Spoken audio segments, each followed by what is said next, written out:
The Little Prince. I can read.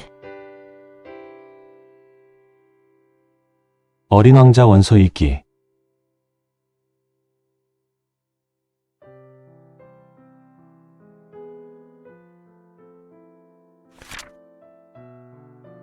Our plan.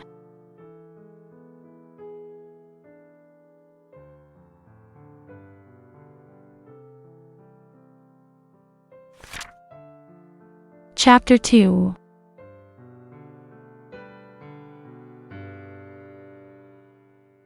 So I lived my life alone, without anyone that I could really talk to. Until I had an accident with my plane in the desert of Sahara. 6 years ago.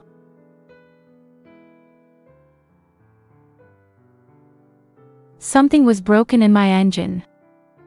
And as I had with me neither a mechanic nor any passengers, I set myself to attempt the difficult repairs all alone. It was a question of life or death for me. I had scarcely enough drinking water to last a week. The first night, then, I went to sleep on the sand, 1,000 miles from any human habitation. I was more isolated than a shipwrecked sailor on a raft in the middle of the ocean. Thus you can imagine my amazement, at sunrise, when I was awakened by an odd little voice. It said, "If you please draw me a sheep." What? Draw me a sheep? I jumped to my feet, completely thunderstruck. I blinked my eyes hard. I looked carefully all around me. And I saw a most extraordinary small person, who stood there examining me with great seriousness. Here you may see the best portrait that, later, I was able to make of him. But my drawing is certainly very much less charming than its model. That, however, is not my fault. The grown-ups discouraged me in my painter's career when I was 6 years old. And I never learned to draw anything, except boas from the outside and boas from the inside. Now I stared at this sudden apparition with my eyes fairly starting out of my head in astonishment. Remember, I had crashed in the desert 1,000 miles from any inhabited region.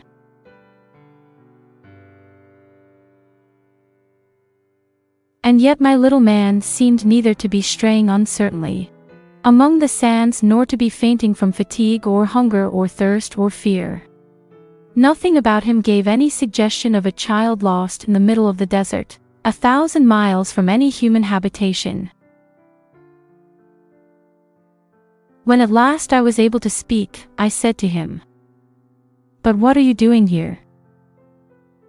And in answer he repeated, very slowly, as if he were speaking of a matter of great consequence, "If you please draw me a sheep." When a mystery is too overpowering, one dare not disobey. Absurd as it might seem to me, 1,000 miles from any human habitation and in danger of death, I took out of my pocket a sheet of paper and my fountain pen.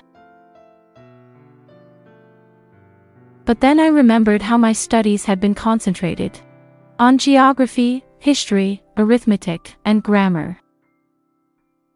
And I told the little chap, a little crossly, too, that I did not know how to draw. He answered me, "That doesn't matter. Draw me a sheep." But I had never drawn a sheep.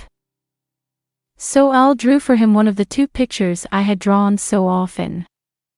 It was that of the boa constrictor from the outside.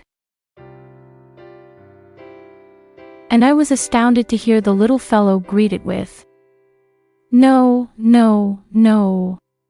I do not want an elephant inside a boa constrictor. A boa constrictor is a very dangerous creature, and an elephant is very cumbersome. Where I live, everything is very small. What I need is a sheep. Draw me a sheep." So then I made a drawing. He looked at it carefully, Then he said, "No. This sheep is already very sickly. Make me another." So I made another drawing. My friend smiled gently and indolently. "You see yourself," he said, "that this is not a sheep. This is a ram. It has horns." So then I did my drawing over once more. But it was rejected too, just like the others. "This one is too old. I want a sheep that will live a long time." By this time my patience was exhausted because I was in a hurry to start taking my engine apart. So I tossed off this drawing. And I threw out an explanation with it. "This is only his box. The sheep you asked for is inside." I was very surprised to see a light break over the face of my young judge. "That is exactly the way I wanted it. Do you think that this sheep will have to have a great deal of grass?" "Why?" "Because where I live everything is very small. There will surely be enough grass for him," I said. "It is a very small sheep that I have given you." He bent his head over the drawing. "Not so small that, look. He has gone to sleep." And that is how I made the acquaintance of the little prince.